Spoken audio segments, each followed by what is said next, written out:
Your son's 6, right? You said. So you started 2019. So you had about a year before your son was born.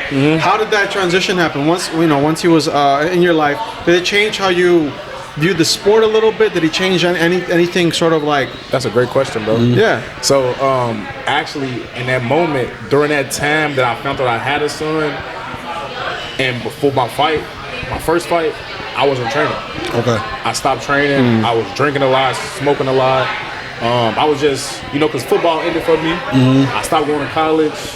Lost my girlfriend because it was a whole story to it. Oh, yeah. My girlfriend wasn't the child's mother, so it was a whole story behind that. But it was a very dark time for me. But nobody could tell because I always smiled. Right. Yeah. And then I walked in the gym one day and I sparred this guy named Isaac Watkins. He was a 19 young pro, 2-1. He passed away, R.I.P. Yeah, rest in peace, man. Me and him were sparring and we was going at it, and they all asked me, like, bro, like, why you don't train? And then I was like, man, I had a son, this and that. It was like, bro, come to the gym.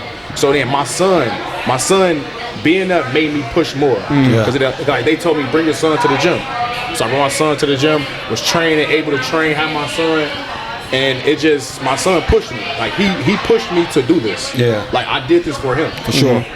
A lot of fighters say, find the sport during a pretty, hard time in their life, and it really so does this change. What do you think that happens, man? What do you think specifically combat sports in general is something that like people will dive into when they're going through whatever the case is, whatever battles and demons that they're fighting? Why do you think like something like boxing or MMA or all these sports sort of resonates with people that are going through these things? I feel low key. I feel like because MMA, boxing, jiu-jitsu, whatever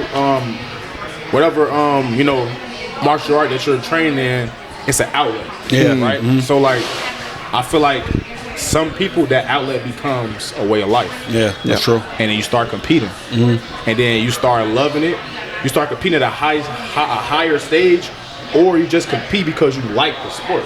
Yeah. Because you got martial arts people out here all around the world that's not competing at the level I'm competing at, or as other fighters competing at. Some that just do grappling shows. Some that do local shows. Yep. Some that just box.